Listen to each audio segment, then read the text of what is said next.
All right, everybody, it's been a couple of minutes here. It's 5:10. It looks like Dr. Reed is ready to rock and roll.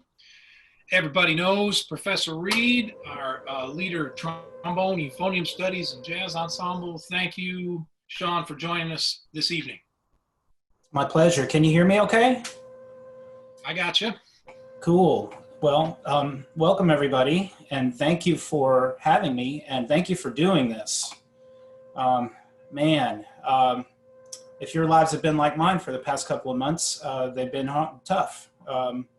We have a 7-year-old in the house too, so in addition to running up and down the stairs with an iPad and a computer and to teach trombone lessons and euphonium lessons, I've been running back up the stairs with dealing with AMI packets and all kinds of crazy. So I'm really thrilled to be here. And after that last amazing presentation and all that enthusiasm, I hope you guys are going to be excited about talking about alto clef. Maybe not. I don't know. We'll see. When I talked to Dr. Belongia about this opportunity, something he said really stuck with me. He said, imagine that it's time to talk about things that we don't usually have time to talk about. And I thought that was really cool because, in what I do, when people come, I am that person that Mrs. Bass was talking about when she said, call that person. Ask that person for help. Ask that person to help you with a sectional. Ask that person to help you with what's going on with somebody's embouchure or how they sound or what kind of horn they want to buy or what they should be doing if they've got all the energy in the world and they're knocking it out of the park. What do we do with that person? And most of the time when I find myself talking to people about their students, I'm finding them where they are, and they're not always at these advanced levels where we're dealing with multiple tonguing or serious high range technique or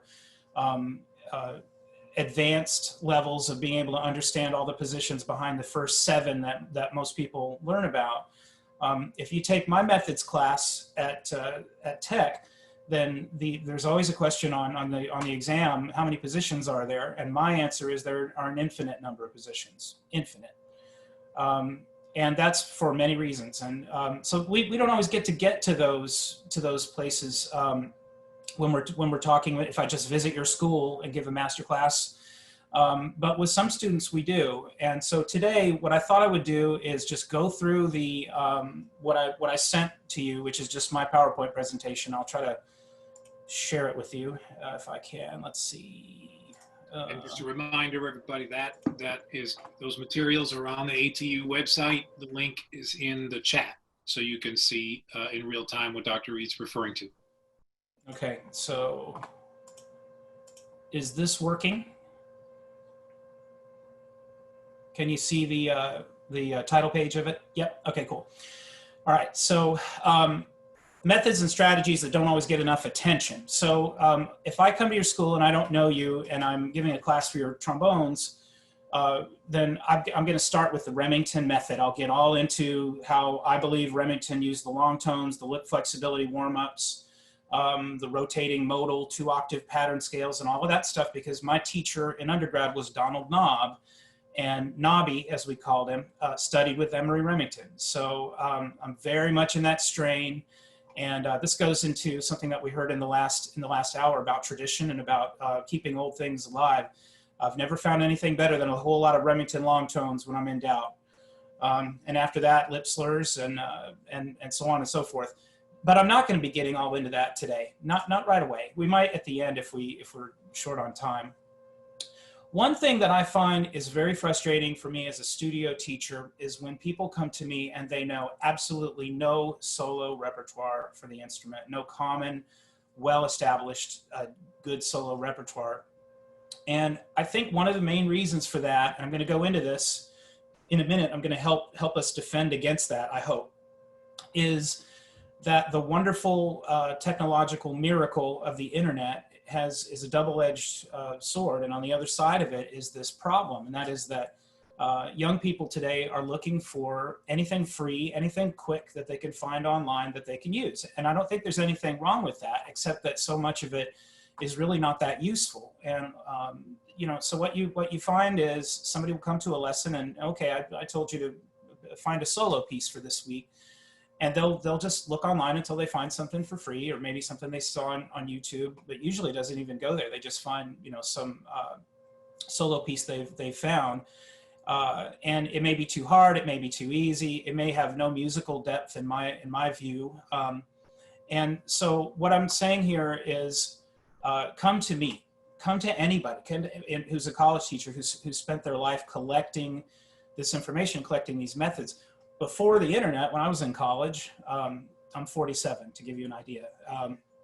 You know, I'm from Texas. I would go to TMEA every year and I'd buy everything they had. I just would keep buying music and collecting it. And if I wanted orchestral parts, I would order them from a famous but now extinct company called Padelson's in New York City. I even went to New York City and went to Padelson's a few times. And when I would get that music in the mail, it was really precious. And so now when it comes to some things, they're very easy to find, like orchestral excerpts. When it comes to other things like strong, good solo repertoire and etude method books, those aren't as easy to find for free legally. And we don't want to encourage students to find them illegally, because they'll stop printing them and they'll go out of business. So so what I'm saying here, this is what I mean on this slide when I say there's value in purchasing music, and a lot of the best, newest music doesn't exist online for free. I think we have to try to remember that and encourage our students to think that way. Okay, so starting with the stuff I was just talking about, I've included this on the slide because I'm about to deviate from it, and I want to make sure that I include it so that it's there. So if you ever use this as a resource and you want to see what I focus on, the method books I like, the way I teach, then you can always refer to this. These are some of the best methods ever. And I include, if you see the third bullet point on the right side of your screen, the Remington method, and I talk about it, I just include it. You can find a lot of free resources when it comes to the Remington method. A lot of people have used it and copied it and used it, and I'm sure many of you have seen it and used it before. I'm happy to come visit your band room and talk you through it and lead your trombones through that. On the left side of your screen, you'll see the two main tenets of what many brass teachers, and especially I'll just say trombone teachers on the college level, use. Basically about half of what we do is, in terms of methods, is we work straight from the Rochu Melodious Etudes books, because there are 120 of these exercises. Everybody has the first book in Arkansas, and so in most places, I think they use it. For all state auditions, all region and all of that, we use the Rochu book and the Tyrrell book in Arkansas. These are great methods. I mean, we're talking about methods that are over 100 years old in terms of when they were published, and they're still very good. The Rochu method, like the Fink and Conconi that I've cited there, and all the other legato and sort of song-based methods, is where we work on our legato study and melodic interpretation. And a lot of basic musicianship. There, you deal with accacciaturas and appoggiaturas and all that kind of stuff. Some of them are very fast and they're very technical if you try to play them at Rochu's tempos, but mainly the other half of what we do, the quote unquote technical studies, really maybe should be called articulation and technical studies, because we're dealing with all of the other articulations when we deal with those. So tenuto, rinforzando, marcato, staccato, all of that. And so by kind of having half your time basically being spent on this melodic legato enterprise and the other half being spent on these other techniques, you develop an ability to play in ensembles on a professional level. So for instance, eighth notes, the length of eighth notes in La Gazza Latra by Rossini are completely different than they are in the Hungarian March by Berlioz. And so when you begin to hone in on the very different middles of these notes, the front, the middle, and the end, but the middles are where all the secret is when it comes to professional level ensemble playing. So I've named some of these methods: Koprosh, Slama, Bloom, Tyrell, Maxted. If you have a really advanced player, give that person the Maxted book. These are super high. These go up to like high Gs. I mean, really high Gs. Biche, Rhythmic Etudes. It's a French method. The Rode Caprices. The Blazevich, which I'm going to talk about a lot today. And this is kind of part of a whole lot of what I'm trying to talk about today, or what I'm trying to get across is, if your students are going to go online and they're going to look for stuff for free, you can help them find good stuff for free. And it's going to be hard for them to navigate these waters if you don't have a good idea about this. And if you, I'm going to give you an introduction to my method of finding these things today, and an open invitation to reach out to me anytime you want. So this is just sort of the jumping off point. This is like basic, I would say, trombone studio one-on-one from the college level perspective. So we're going to move on and to some of the stuff that I found for free that I think is pretty cool. If you haven't seen Seth Vatt's orchestral excerpt site, tromboneexcerpts.org, this is fabulous. This has been going on for over 20 years, I think. I mean, I forget what it was called when it first came out. But when I was a kid, you had to collect these Keith Brown excerpt books that cost $1 bazillion, and they weren't even parts. And if you wanted parts, you had to order them from Padelson's in New York. But they didn't come with any recordings. You also had to go to a library or go to Tower Music and spend a lot of money buying different recordings so that you could find your favorites and piece together your listening when it comes to orchestral excerpts. Now, I know most of you are band directors, but I have to tell you, it's heartbreaking when a trombone player is a fabulous trombone player and is all over the instrument and doesn't know anything about orchestral literature, because it means I can't call them if I can't make the gig. And they need to be able to read tenor clef and alto clef, and they need to know the style, and they have to have listened to this music. It's a good idea for them to watch videos of orchestras and to watch how the ictus is different, the way orchestral conductors pull up the sound from the string section. It's different. And when a trombone player, even if he or she is an amazing player, has only played in bands and they show up to orchestra, they'll come in early. Quite often they'll go right with that ictus. And so this is a sticking point for me. It's something I find important. Plus you get paid to play in orchestras. Okay, so check out this site. Look at all these orchestral pieces that this guy has collected over the years. If I just click on, let's say, well, we can click on Mahler 1. Okay, so he's got the different trombone parts, 1, 2, 3, 4. He's got the different excerpts. That's not an exciting part. We'll go with Harianos, okay? The bass trombone part. Okay, so not only has he included all these parts, I don't think if I click on one of these recordings, it's going to work on your screen, so I'm not going to do it. But he's gone through and he's found all these professional recordings, and somehow, I think maybe because it's just a small piece of the recording, he's gotten, it's okay for educational purposes for him to use it. I'm not sure, but you can listen to all these different recordings of these professional orchestras. Look at this one. This is the chorale from Brahms Symphony No. 2. Well, actually, no, this is the end, letter P of the fourth movement. It goes up to the high D in the first trombone part. This is just cool music. Again, alto clef. I'm going to talk about it in a minute. If you have a burn-in student who is a monster player, but he or she can't read alto clef, then this is not accessible to that person. And it's my job partially to make it so. So look at all these recordings of just this ending of Brahms 4 that this person has put on his website. So you can listen to all these famous conductors with these epic orchestras and low brass sections play this piece. So I just think this is one of the coolest resources. You can print them out. If your students are going to go online, I think these are the like good things for them to look at. Gordon Cherry's orchestral excerpt CD. This is a PDF, a CD of PDFs. This is all the parts known to man for the great pieces for orchestra for low brass. I'm not sure. Oh, and by low brass, I mean also going into the tenor tuba and the bass trumpet range. So Wagner's Ring Cycle. I mean, anything they get into that they get excited about, they can get these parts and they can put on recordings. You can have Simon Rattle and the Berlin Philharmonic or whoever you want, go home, turn it up. You got the full part, you know, it's worth owning this.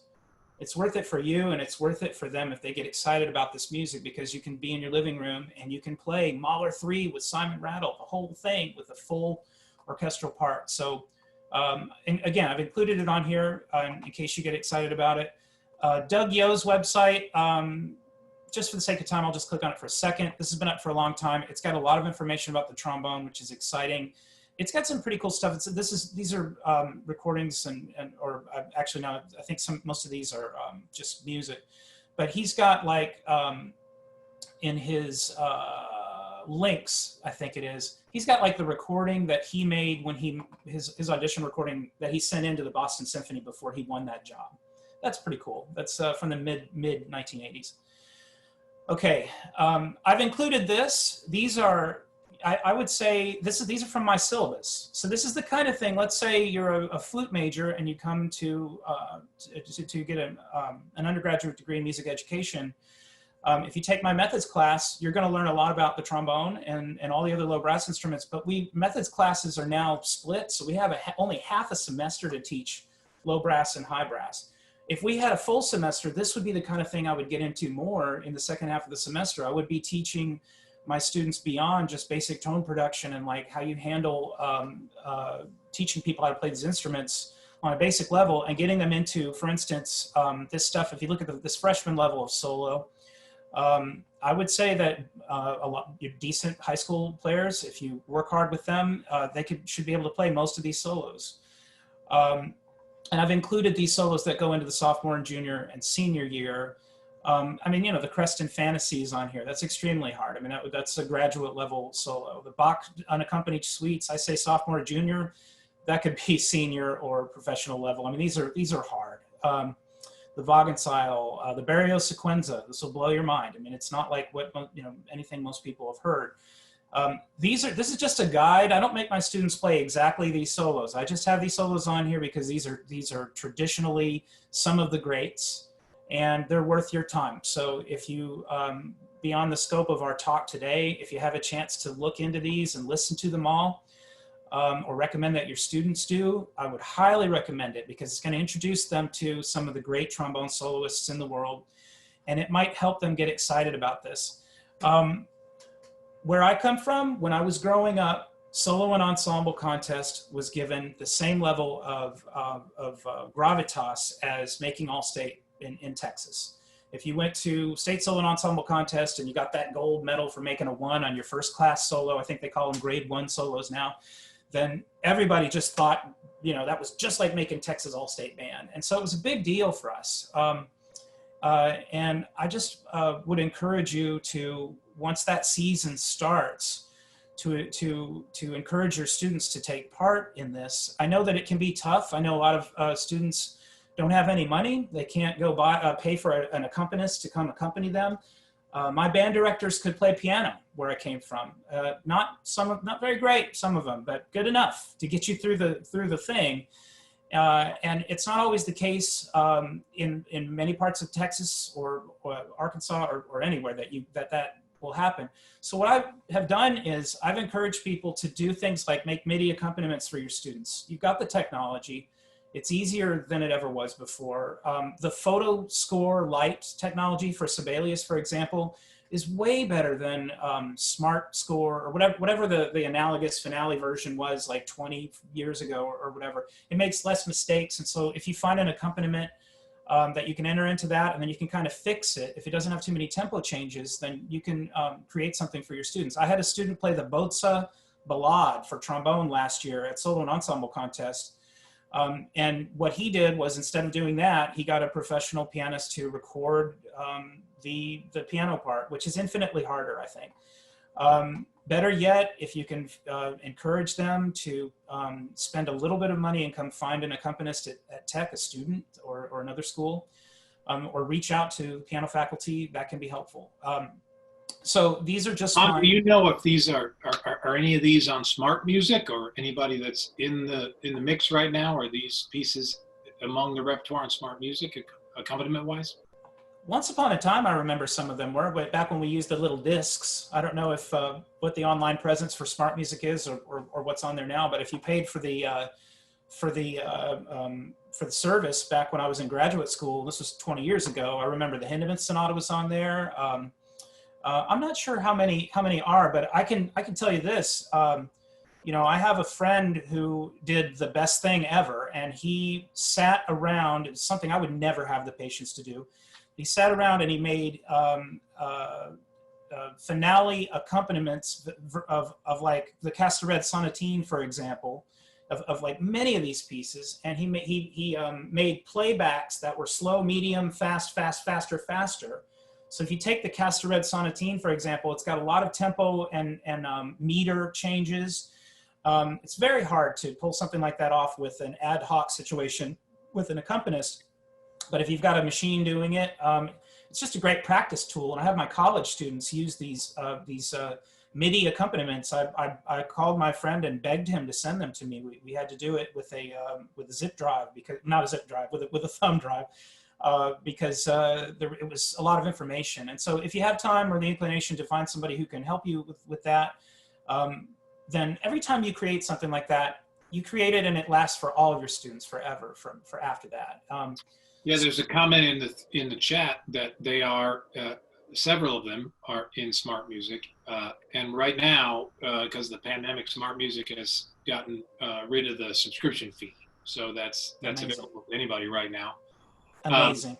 And I know that, you know, I was a trombone player growing up, and I was lucky that my junior high and my high school band directors invested in buying this repertoire to put in the band library and would check out to us. Yeah, it's so important if you can do that. It's so important. I have band directors contact me and they say, "Do you have this quartet? Because I can't use the copy we've been using. I need to use a real copy for copyright reasons." And I always think, man, of course I'll loan it to you. Absolutely, I'll loan it to you. But no, please try to buy it if you can. Just don't take no for an answer when it comes to that student who's extremely excited about playing some solo piece and has the chops to do it. Send them to me. I'll help you find a great piece for them that suits them. I'll help you navigate the waters of finding out how to buy it, or if it's online for free or whatever. And together I'll work with you to try to find an accompanist who they can afford, or some situation in which we can work it out. Okay, so some more free resources. If you have access to a great library system, and you can do interlibrary loan using WorldCat. Sometimes we will do this in my house. There's some great piece of music that I think would be very cool to play, but I don't want to purchase yet because I'm not sure I want to play it. We'll have it sent from some library on the other side of the world, right here. I don't know if I think we can do it in the tech library. My wife, who was doing a DMA at the University of Memphis, did most of this through them, but we can do it using the AT library, right, Dan? Okay. IMSLP, this is what I came to talk to you about today. This is something that if you don't know about this at all, you're welcome. And if you do know about it and you have found it confusing to navigate, I understand. I understand because I've been on here a lot myself navigating this. Okay, so this is basically where people have tried to enter in or scan and enter in all of these great pieces that are in the public domain. Okay, so what does that mean? A composer has to be dead for a certain amount of time before you can use their music without regard to any sort of copyright issues. It's complicated. If you get on here, you'll find all of Hindemith's music on here, for example, but it's not going to be okay for you to use it unless you live in Canada or I think the UK or other places. If you live in America, it's still under copyright here. But there's a lot of exciting stuff on here. I'm going to get to that in a second, but I want to mention one more resource on here on this slide before I move on. The Texas Music Educators Association Prescribed Music List, the TMEA PML. I use this, I guess, probably just because I grew up in Texas and I was used to going to the music store and getting that big book when I wanted to look for a solo every year, and just looking through that big book. Well, now it's here. And so you get online, you get on PML, search, And I think I've included all this information. I put that on the slide. You go under event code, and this is where you find all kinds of cool stuff. You know, vocal solos, guitar trio, trombone choir, and there's band, obviously, but you know, so what I'm using it for is I'm going to find right now tenor trombone solo. Okay, so it comes up and you've got this list, the Arnold Fantasy. That's a great unaccompanied piece, by the way, for trombone. So if you have a killer trombone player and you don't want to navigate those waters with the pianist, this is a really fun piece, very cool. We start with grade 1. As you go down here, you'll find way more pieces than the pieces that I put on my syllabus that I showed you earlier. So I recommend that you go through here. The Derek Bourgeois, man, if you got the chops for it and a million years and you want to practice and work that thing up, go for it. The Bozza Ballade I mentioned earlier. So this is a place where I would encourage you to just send those students who want to find out, you know, about this music. Send them here, show them how to find it. Castared Sonatine, that's on my syllabus. Bozza Homage à Bach, it's not on my syllabus, but a lot of some Bozza pieces are. Corelli, they're Baroque pieces. The Crested Fantasy I mentioned earlier, the most beautiful piece of music ever written for the trombone in the classical repertoire, arguably. So this is a place where you can send them here and send them to YouTube and just say, have at it, Hoss, have a great Christmas vacation. Come back with a whole bunch of, just go fall in love with the trombone, and here it is. So if you've got somebody, look at that, 26, I mean, there's an infinite number of pages that they can just get lost in, and it's free and good information. Okay, so getting into IMSLP for a little bit. The problem with IMSLP, as I have found it, is that you direct students here and there's too much information and they get there and it's bizarre information. Sometimes they can't navigate it and they get lost in it and bored with it and they don't come back. So I'm going to use this to illustrate a point. I found one of the basic methods, one of the best methods and most important methods arguably for the trombone on IMSLP. And I use this in my studio all the time. And when people come in, I'm so pleased to be able to say that in recent years, when they complain that they don't have any money, I can just say, it's free. It's right there. It's free. So the Blazevich clefs, the studies in clefs. In Russia, that's pronounced Blazevich, but we say Blazevich here in America. So this guy wrote this amazing method to teach people tenor and alto clef. Okay. With your less advanced students and younger students, I can totally recommend methods to help you teach them how to read tenor clef. For example, Reginald Fink has two good books. I think they're called The Tenor Clef and the Alto Clef, or Learning the Tenor Clef or something. But usually you don't have time to teach them that and they don't really need it when they're in high school. So they have to have a boot camp with me, because the problem is your best top drawer, killing it, all-state player will show up, maybe even playing circles around some underclassmen. But the minute we get to trombone choir, that person will be dead in the water because they won't be able to read tenor clef. It happens all the time. And they'll get out the pencils and just start frantically writing everything, all the note names and everything. And it takes a while to kind of sell them on it because they've never needed it before. But it is very important. Tenor clef is very important. I think I tell that story I just told right here. Tenor, alto clef is also a clef that we use a lot in orchestral repertoire. And my band director, now I'm kind of crazy and came from a crazy band director kind of situation. My assistant band director was a monster trombone player, and he's the reason I'm a trombone player today, because I joined band when I was in high school. I couldn't read music, and this guy just took me as far as you can go, giving me Bill Watrous records and telling me stuff. And he said, you got to learn to read mezzo soprano clef too, which is just, you move that tenor clef down to the alto clef line, you move it one more down. It's the movable C clef. You put it on the treble clef G line. And he said, if you don't learn how to read mezzo soprano clef, how are you going to read French horn music? And I was a kid. I was like, well, I don't know. I guess I better learn that right away. If you've got that person in your band room, go for it. You know, tell them to read every clef they can. Treble clef too. Jazz musicians have to read treble clef all the time. You show up to the gig, the pianist has a treble clef book. They call some tune you don't know. You don't have a book with you at all or whatever, and you have to read over somebody's shoulder. So the Blazevich Clef Studies book, and when you look this up on IMSLP, it may come up as, and I've said this, may come up as trombone school. Sometimes I've seen it as trombone school. Sometimes I've seen it as studies in clefs. when you open it up at first, you get stuff like this. You get German, Russian and German on one side. Who knows how to even deal with it. But after a few pages, you get to these etudes.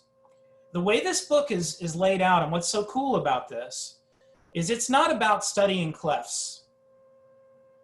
It's about playing well in ensembles. It's about tenuto articulation. It's about everything that you don't do when you use the Rochu book. And while you're using this method, he starts, look at this one here. All of these notes are in first position on the trombone. The first couple of 2 or 3 pages, everything is in first position. Then look at number 6 here. Can you see my pointer? Okay. Number 6, he adds the second position as he composes these little fanfares.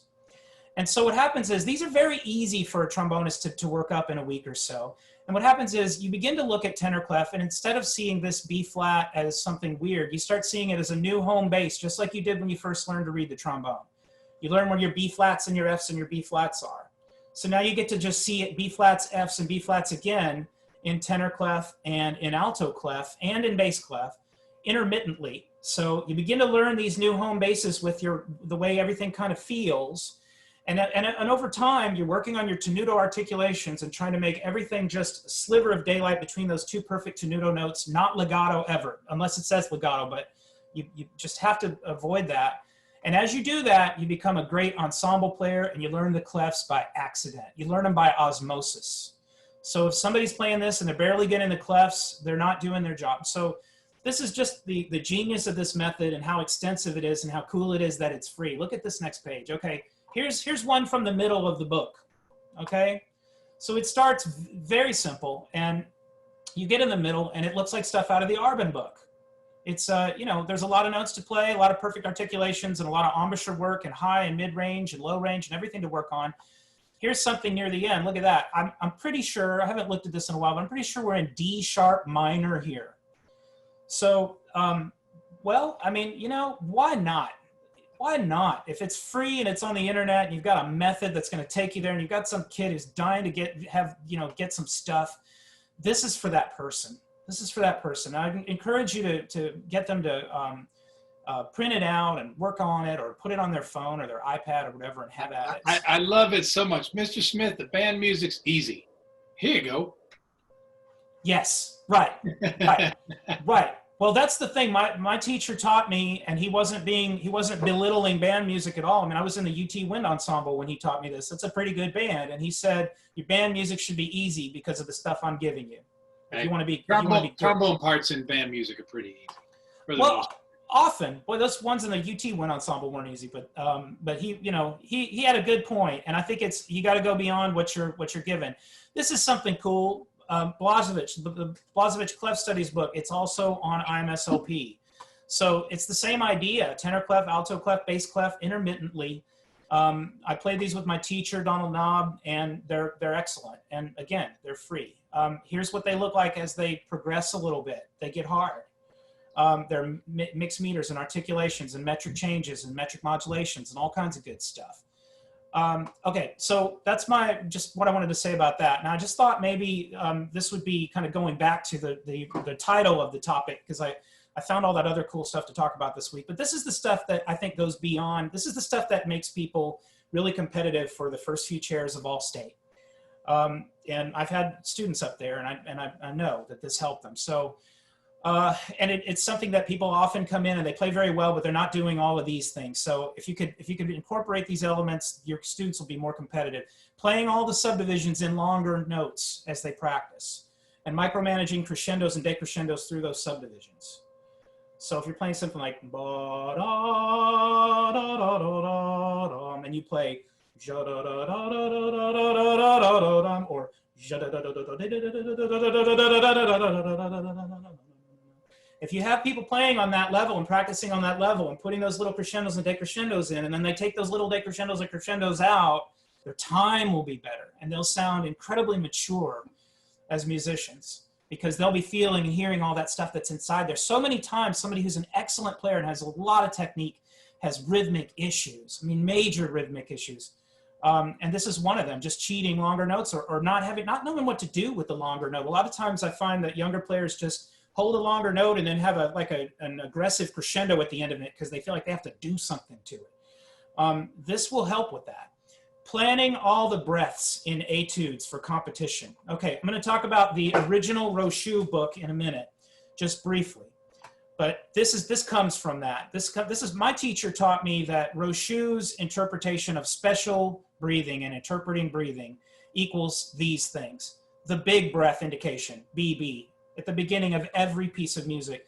Big breath. So many great players don't take a big breath at the beginning. That's like leaving El Paso without getting gas. You don't do that. They've got all these signs in El Paso. They're like, no, really, no. If you didn't see the last sign, you know, and the very last sign is like, now, okay, now if you don't get gas, it's your problem. We're not even going to try. Like, it's your problem. The regular breath, just the apostrophe. The breath in parentheses, the catch breath. People don't use the catch breath enough. If you use a little rubato in an impossible situation with a bunch of eighth notes and there's nowhere to breathe, you slow down just a little bit, you just get that little bit of gas you need to finish the phrase. And the no breath indication. A lot of people don't just write in when it's just a good idea to not breathe excessively. People breathe pretty well when they learn their pieces, and then they get there on competition day and they get nervous and they throw their breathing plan completely out the window. It's better to have a plan, even if you're not going to follow it every week, week after week, but to have it there on the page. Planning dynamics and adding them when there's little information. There's often a P at the top of the page and nothing else. And I ask a student what are you supposed to do? And they're like, play softly. And I'm like, well, yeah, if you're in band and you're playing trombone and it says P, play softly most of the time. But if you're playing an etude, you've got to create a story. There should be this epic thing that happens that it's up to you to create. These are things on my checklist when I have high school students and junior high students who are going to a competition. Not vibrato so much with the junior high students because the Borden and Employer book aren't really, they're not like the Rochu and Tyrell book, you know, they're doing what they can. But when the high school kids come to me and they're like, I kind of use vibrato, but I kind of don't know. And it's kind of coming from my gut, I guess. And I don't know, or whatever. We get into the way my teacher taught me, 5 cycles per second with a metronome, bending the pitch up, using the face only, the chops, lipping a pitch up to make it sharp a little bit. And then marking it in your music when you're going to use it and when you're not going to use it. I don't put all this stuff in my music because I'm going to play it the same way every time. If I get excited about something, I'm going to go for it. I just put it in there to make a basic version of my story. So when I'm telling it, especially if there's a competition and a student's in a competition, I want them to put their expressive stuff in there and have it be available to them. This leads me to what I said a minute ago about the Rochu book, understanding context when it comes to etudes and solo literature. So many times a young student comes to me and I'm like, what are you working on? They're like, I'm working on number 6 and number 13. And then they hand me number 6 and number 13 and they don't have any idea what book it came from and they don't have any idea of what the methods are for or where they came from. I'm not surprised when this happens. I'm not disappointed and I don't think it's anybody's fault. I really don't. If you're a flute major and you came to tech and you took my methods class, I didn't get into all of this with you. I did what I could, you know? But if you're a trombone major and you came to tech and you don't teach them this stuff, then yes, I'm disappointed if you studied with me. But context. Okay, the new Rochu book, the Alan Raff book that we use, does not include this page in it. I don't like that book, but for this reason, above many other reasons, although it's got some misprints in it and it's got a whole lot of unnecessary stuff. And I won't get into any of that. We use the book. It's a reality here in Arkansas. It's fine. There's nothing really wrong with that book, except for this. It's missing this page. Johannes Rochu wrote this when this book was published. I'm trying to remember, is it 1918 for Rochu and 1917 for the Tyrell? Okay, so Bordoni wrote these etudes. Bordoni was a tenor in Italy. He taught in France at the Paris Conservatory. And 100 years almost before Rochu lived. Rochu, Johannes Rochu, it's an interesting name. German first name, French last name, played principal trombone in the Boston Symphony. It's worth knowing who both these guys are. They're really important. Everybody plays these Rochus. It used to be a trombone hang. Now you got saxophone players and all kinds of people playing them. We call them Rochus, but they were written by Bordoni. He says right here, what's it for? Development of a sonorous singing tone in various registers and all shades of dynamics. Comprehension of the means used to express melody through the presentation of the basic rhythms and varieties of melodic figurations. He talks about expressive breathing. All that stuff I just told you, my teacher interpreted both natural and expressive or special breathing. He interpreted it the way I just described it to you. Big breath, regular breath, catch breath, no breath. that's just one way to interpret it. I'm not saying it's perfect. But you know, you go up here, melody. Italian opera is where these guys came from. Italian opera of that period was all about melody. It wasn't about harmony like a Bach chorale is, or a fugue or something like that. There was harmony in it, but it was about the beautiful voice and showing off the voice. If you can get your students to read all of this and get them to listen to some opera, I can recommend it just like I do with them. I like the Magic Flute because although it was written by Mozart, it's kind of an Italian style opera. It's easy to digest. I like Turandot because it's the coolest opera ever. I like anything by Puccini, but I like to go send them with a libretto to a library to do a deep dive and sit with headphones and read all the Italian words and English words and go back and forth. It's so hard to get them to do it. And so I'm asking you to help me get them into it a little earlier if you can, because it's hard enough for me to get them to do it. And if you haven't done it and you haven't listened to a lot of opera, I highly recommend it. It's the greatest stuff. So a few other things just in line with stuff that often there isn't time to talk about. Multiple tonguing. I highly recommend that you approach it from a legato perspective. If you open up the Arbin book, it's going to say taka taka taka probably, or something like that. Ooh keeps the tongue forward. In my experience, you want the tongue as forward as possible. If my tongue is forward and I don't involve much of it, it's not going to get tired on me. It's just got to just be the tip of the tongue doing a job that only requires a tiny little minuscule amount of work or energy, not coming back very far at all. And I practice it legato like my teacher taught me to.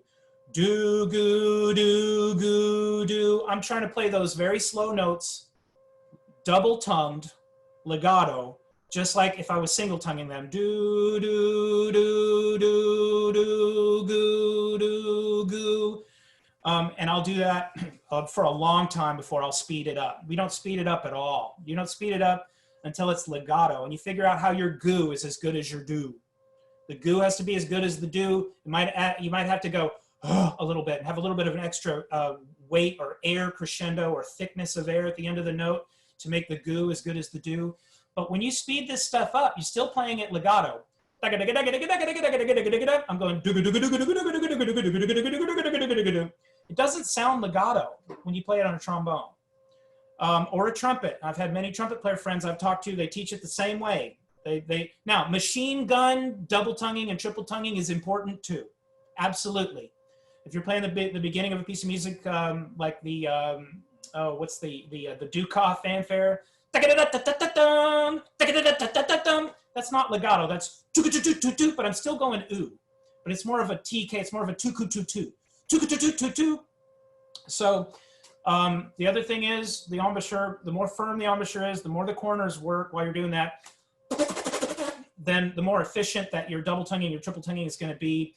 The pitch will be good, and you'll be able to go in and out between the registers, and that's where you need the Arbin book. Okay, so speaking of free stuff on IMSLP, do I recommend that your students just go on IMSLP and look for the ancient cornet, one of the many ancient cornet versions of the Arbin book? No, I don't. I recommend they buy an Arbin book. However, I don't think you necessarily need one of the ones that's like $100. There are different versions of the Arbin book, and if you get one that's got just the notes in it, back when I was a kid, they were like $20. Maybe they're more like 30 now. But you don't need one that was edited by modern masters, although those are great. If you want to get the Brian Bowman, Joe Alessi Arbin book, great, awesome. If your students can't afford it, have them get a bass clef version for trombone euphonium of the Arbin book that's reasonably cheap. If they're like me when I was a kid and they don't have any money at all, they're probably just going to go borrow a book from some trumpet player who's got it maybe. This is an old version of the Arbin book that's on IMSLP. It's a lot of the same information. If they can read tenor clef, they can transpose this entire book. Just read tenor clef and add 2 flats.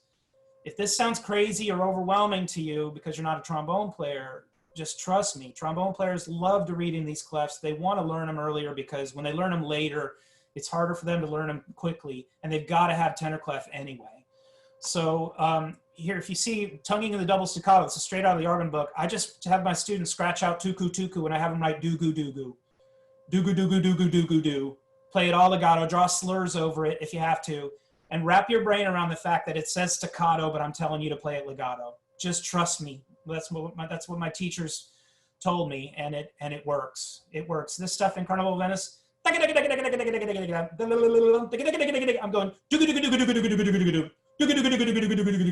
It doesn't sound like legato. Nobody has time to hear legato at that tempo. And I mean, it's going to come out sounding right. Okay, so everybody hasn't been really chatty today. I certainly will take any questions you have. I just wanted to just mention at the end a little bit about equipment. If you have questions, you can always email me or call me. I am a Shires artist. I love Shires. I also play Edwards. I have an Edwards I've had for a long time. I love those. My great horn before that was a Bach 42, fine instrument. The horn I had before that was a Yamaha intermediate model, a good instrument until you start trying to play super loud in orchestra. You don't want to play Mahler 6 on that thing, probably. The Eastman company has bought Shires. They've got some fantastic horns too. For the money, they're good. And a lot of times what you're paying for is maybe something that's going to be less interchangeable, or maybe it's not going to have the same exact quality of the Shires.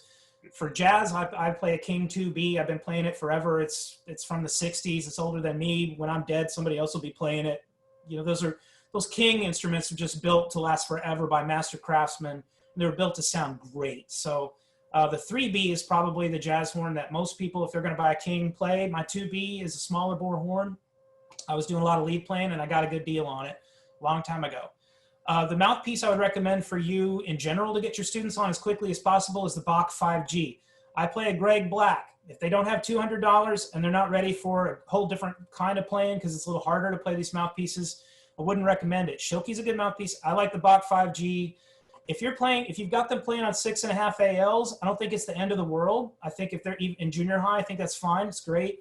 I get my junior high private students to get on a 5G as soon as I can. If they're playing on anything smaller than a 6.5 AL, unless they have problems with the 6.5 AL, I switch them to the 6.5 AL as early as possible on the way to the 5G, and I try to get them to the 5G as soon as I can. Mouthpiece copies, terrible.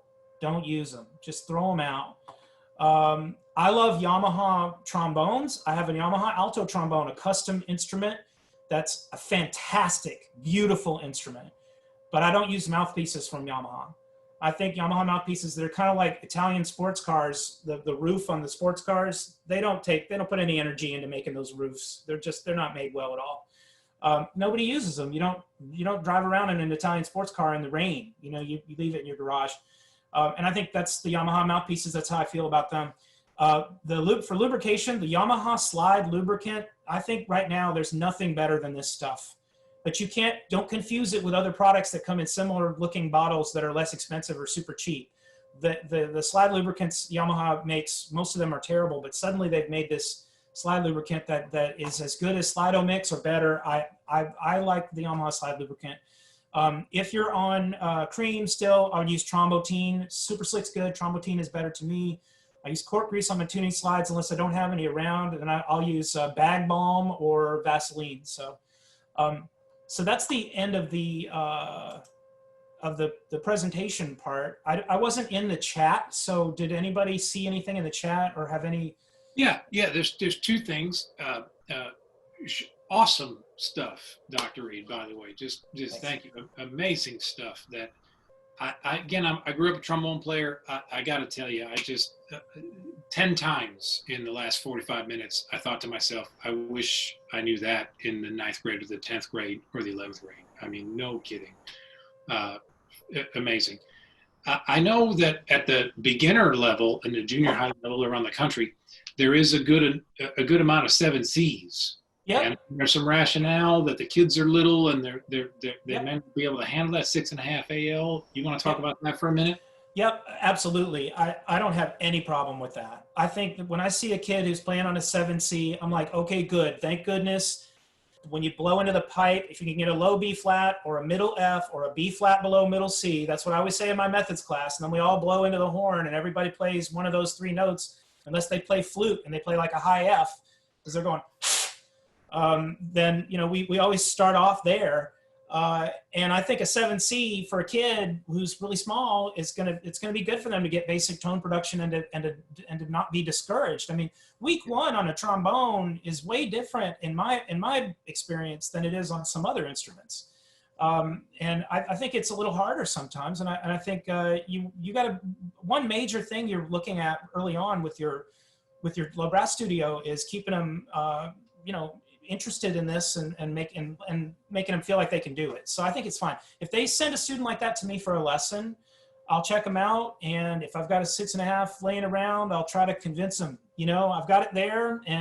But if their chops don't look like it's going to work or it's not good, I would never do that. I mean, especially if you got a very small person with a small face and small setup and everything, absolutely not. I'm just saying the sooner I can get them onto a 6.5 from that, I will. And the sooner I can get them off of a 6.5 on a 5G, and that's just my opinion because I know there are a lot of people who will keep them on a 6.5 all through high school. I find it very difficult to maintain the 6.5 beyond that when we start playing orchestral stuff really loud.